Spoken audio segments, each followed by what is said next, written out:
Se abren los micrófonos para iniciar la tradición republicana del sonar informativo. Comienza el Jueves de Mayol. Las 8:35, Alberto Mayol, muy buenos días. Buenos días, ¿cómo están ustedes? Bien, bien. Bueno. Muy bien. Oye, Muy bien. Alberto, tenemos dos... Bueno, tenemos hartas situaciones en paralelo, pero políticamente va corriendo este tema de las candidaturas a constituyente, que ya tiene varios asuntos sobre la mesa, ¿no? Con las listas, con este gol que le hace José Antonio Kast a Renovación Nacional, a Chile Vamos. Por otro lado, también hay candidaturas que están siendo muy cuestionadas en la lista del Frente Amplio, por ejemplo. Y se ha desatado como toda esta sensación, o se ha instalado esta sensación de que esto no era lo que veníamos, parece, ¿no? Porque se supone que esto iba a ser una elección de candidatos que iban a tener o que iban a estar fuera de las lógicas habituales de las contiendas políticas para un asunto mayor, ¿no? Que es la redacción de una nueva constitución. Sin embargo, estamos en estas discusiones. Y en paralelo va la carrera presidencial desatada, ¿no? Con episodios que tienen que ver, por un lado, por la indagatoria a Daniel Jadwe en Recoleta, las declaraciones de Evelyn Matei y de Sebastián Sichel, y ayer el anuncio de Paula Narváez de que, entra en la carrera. ¿Cómo ves tú estos dos escenarios paralelos que van ocurriendo en el panorama político? Claro, hoy día ya tenemos una cantidad de candidatos presidenciales, precandidatos presidenciales que se acerca a la cantidad de convencionales que pensábamos que iban a haber. O sea, y los convencionales ni hablar, ya empiezan a aparecerse en un momento determinado, se parecían a la cantidad de población en el fondo. Entonces empiezan unos números que no tienen mucha relación con el pasado, lo que es muy interesante como fenómeno. O sea, las candidaturas, estos escenarios más pequeños, más controlados de candidaturas,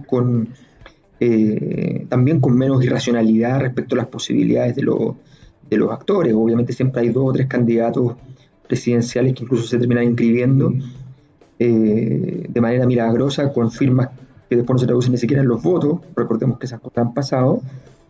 Y bueno, claro, en esos contextos uno dice, pero eso son aventuras personales, son locuras personales, pero aquí la locura es colectiva. O sea, aquí estamos hablando de muchas candidaturas que tienen poco arraigo. O sea, que estamos hablando de que Michelle Bachelet apuesta a ella por un experimento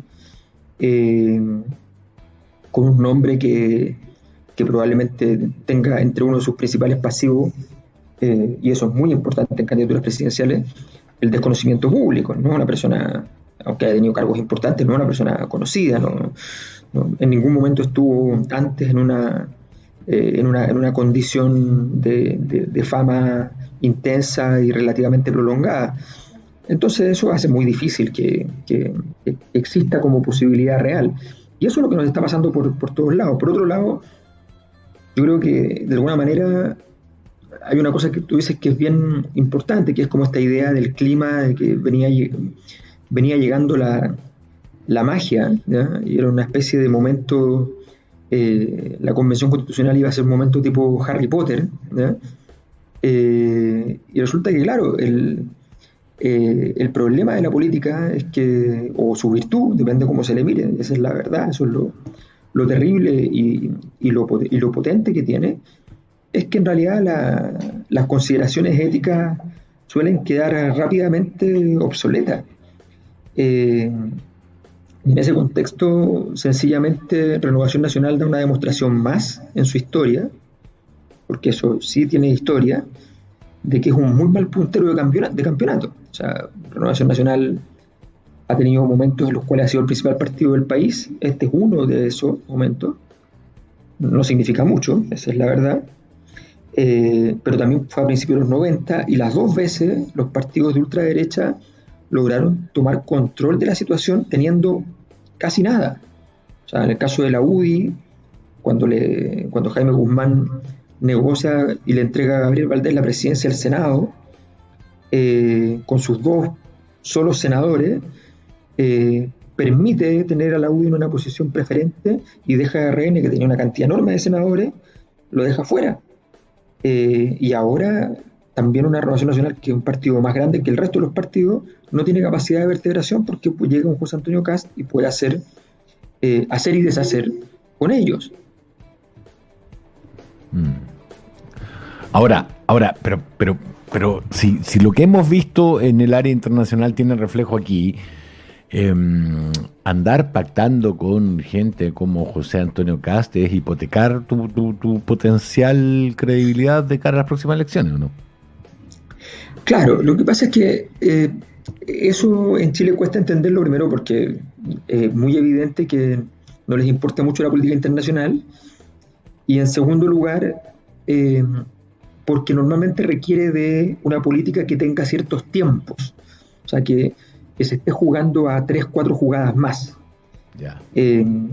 Efectivamente hace no fueron 2 o 3 años en Austria la centro derecha terminó votando por la izquierda para ir en contra de la ultraderecha en segunda vuelta, y en ningún momento pensó que eso significaba hipotecar y que le iban a criticar los de su sector y qué sé yo, y que podía hacer crecer a la ultraderecha, porque entienden que en el corto plazo puede ocurrir un fenómeno de ese tipo, pero a la larga apoyar es hipotecar muchísimo más. Entonces hay una mirada estratégica en ese contexto. En Chile eso está perdido. O sea, aquí tenemos jugadores que miran con un mes de plazo, ¿no?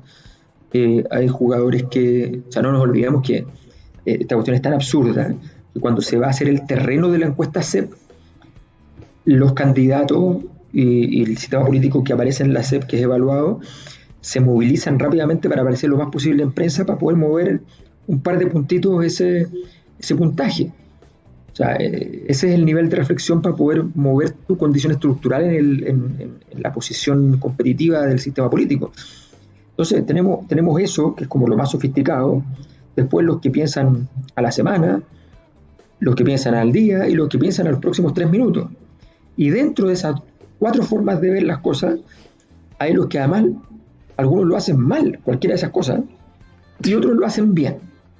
Eso no puede decir, por ejemplo, Pamela Giles no le importa nada más que los siguientes 3 minutos, pero lo hace muy bien para los siguientes 3 minutos, porque es un animal televisivo, entonces entiende perfectamente que los 3 minutos siguientes uno tiene que copar la pantalla. Y cuando le toca la cámara no la deja ir, ¿no? se la queda hasta que se la quiten. Entonces juega esa lógica, lo hace muy bien, pero obviamente está pensando a 3 minutos. Y así tenemos Heraldo Muñoz está pensando al mes, pero lo hace muy mal. O sea, entonces son dinámicas políticas que la verdad es que no favorecen mucho este nivel de análisis que tú señalas. O sea, evidentemente esa es la historia que va a ocurrir. O sea, José Antonio Kast ha perdido desde el 18 de octubre del 2019, ha perdido todas las oportunidades que tenía. Y sin embargo aparece una negociación donde su único rival no es la realidad, sino que son los otros miembros de la derecha, y les gana. Eso revela el nivel de competitividad que tiene el sistema. Es muy bajo, son jugadores de mala calidad. Alberto Mayol. O sea, sí, dale, Rafa, sí. No, o sea, pero lo que pasa es que jugadores de mala calidad y todo, pero están mucho mejor organizados que sus adversarios.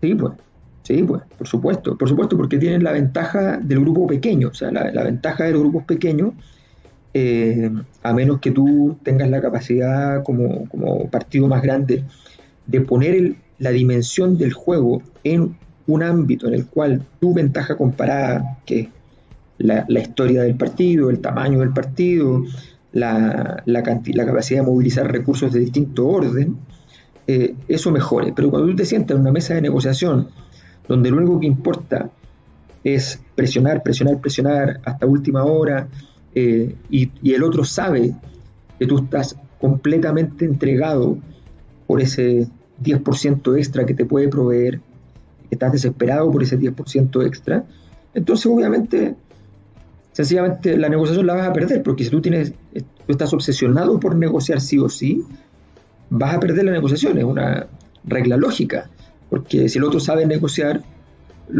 te va a ganar. Entonces, en ese contexto, la situación era bastante obvia, bastante predecible, y no tengo ninguna duda de que hoy día se dicen una serie de cosas, pero que yo no tengo ninguna duda de que a regañadientes y todo, finalmente yo creo que los nombres que están diciendo que ellos no validaron eso, sí lo validaron, un WhatsApp, qué sé yo, es imposible que no lo hayan validado.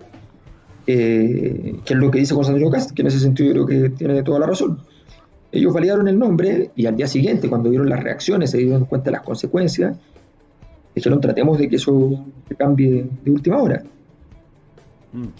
Alberto, pero a ver, en términos, ya mirando este asunto como más electoralmente, inicialmente esto se veía como un gran acierto de la derecha, del Chile Vamos, de tener una lista unitaria, cosa que no estaba pasando en la oposición.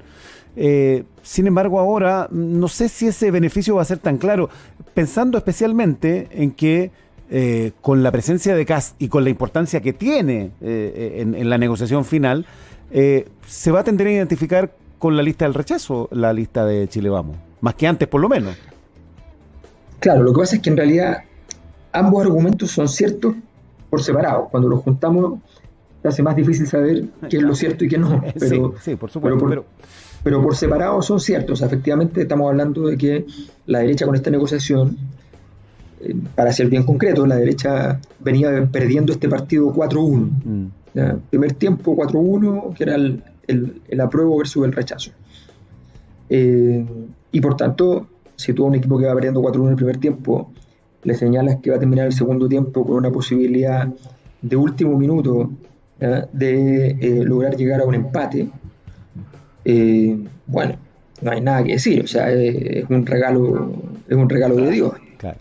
Entonces, en ese contexto, y sin jugar mejor, o sea, no es que tuve un gran segundo tiempo, sino que sencillamente pasó que el rival cometió 2-3 errores en un momento determinado y sencillamente se te armó el panorama. Entonces, esa parte es un gran triunfo para la derecha.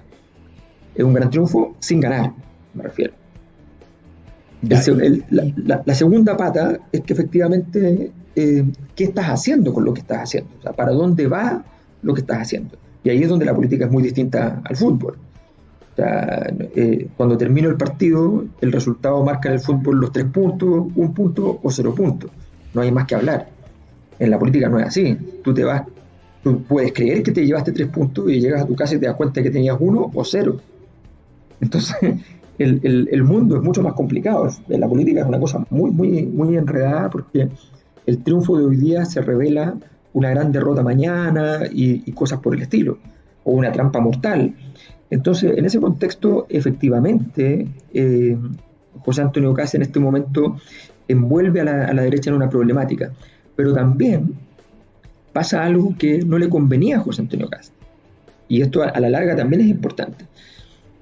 Obliga a la derecha a tomar definiciones.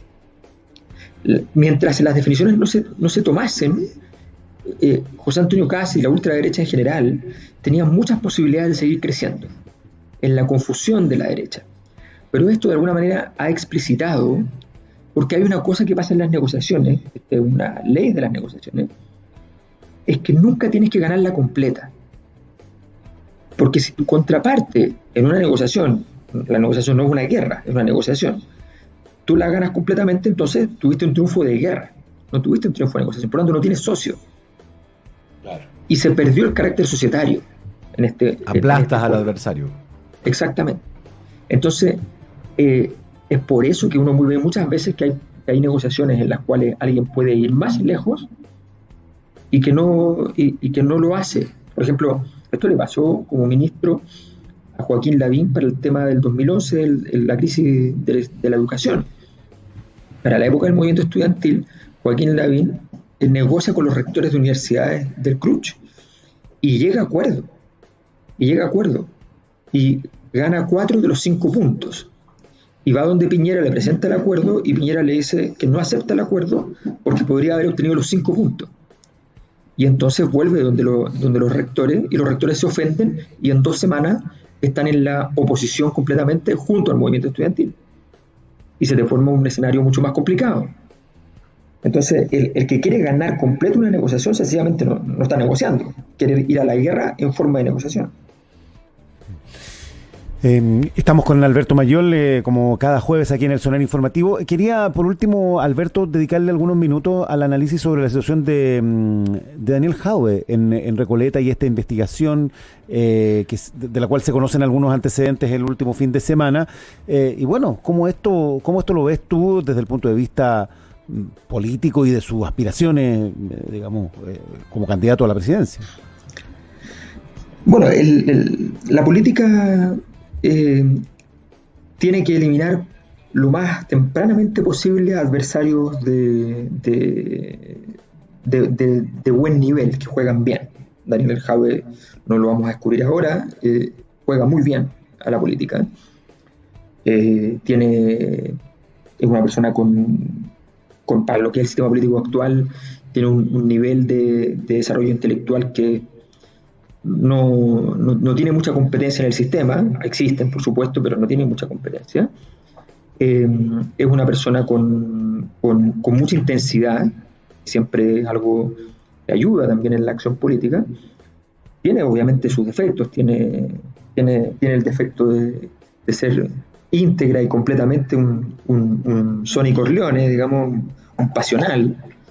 Y eso en muchos momentos le ha costado y en muchos momentos le va a seguir costando porque por más que amarren a esos leones, en algún momento se salen de la jaula. Entonces, pero tiene esa ventaja de tener esa ética de deportista de alta competencia, ¿no? Que siempre quiere ganar todas las partidas, todas las cosas, y que no le tiene mucho miedo a la adversidad. En ese contexto, él enfrenta un escenario bien complicado, porque efectivamente la denuncia, estoy hablando en términos políticos, no me voy a pronunciar respecto al fondo, es una denuncia que golpea donde tiene que golpear. O sea, el bombazo le llega. Él se ha manejado muy bien, ha seguido jugando, pero lo más importante es que da la impresión de que no estaba del todo preparado, entendiendo que esto iba a ocurrir sí o sí y que iba a ocurrir muy temprano. En política, todos los días es el Día de los Inocentes. Siempre hay que matar a la guagua que está naciendo y que tú sabes que puede ser un actor relevante en el futuro. Y eso siempre es así. Y por eso la mayor parte de los nombres emergentes se mueren rápidamente, porque los sacan de carrera antes de que compliquen el escenario, ya sea porque son buenos jugadores o porque te desordenan mucho el naipe. Entonces, hace un par de semanas andaba el rumor de que Florcita Motúa iba a ser candidato presidencial en primarias y qué sé yo. Listo, pasó, ya está afuera. ¿Entiendes? Entonces, es importante siempre, aquí estoy hablando de política pura y dura, no tiene nada que ver con si los fundamentos son reales, no son reales, no me pronuncio respecto a eso, porque este es un momento donde pronunciarse sobre eso además es una responsabilidad total, porque de verdad la probabilidad de que sepamos la verdad absoluta, pero hay prolijidades que tienen que tener aquellos que quieren disputar este nivel de poder, y yo creo que en ese sentido esta es una lección para Daniel Jadwe. Claro. Su prolijidad no fue suficiente. Estaba trabajando con un abogado que no es un abogado de respeto en el mundo de los abogados. Eso es súper delicado. O sea, parece una tontería, pero uno tiene que tener para este tipo de cosas abogados a los cuales los otros abogados le tengan respeto político e intelectual, le tengan un poquitito de miedo, ¿no? También, ¿no? Y que no sean fáciles y además que tú sepas qué es todo lo que hace. O sea, no tiene que ser alguien que sea un funcionario propiamente propio. Entonces, eso revela que allí hay errores, esos errores que uno esperaría que las personas que están entrando en este juego no vayan a cometer. Ahora, es muy difícil, ojo, que no es broma, porque ¿qué es lo que pasa? La política para que te funcione bien, requiere muchas condiciones. Para decirlo de alguna manera, ojalá para hacer política tengas detrás un imperio.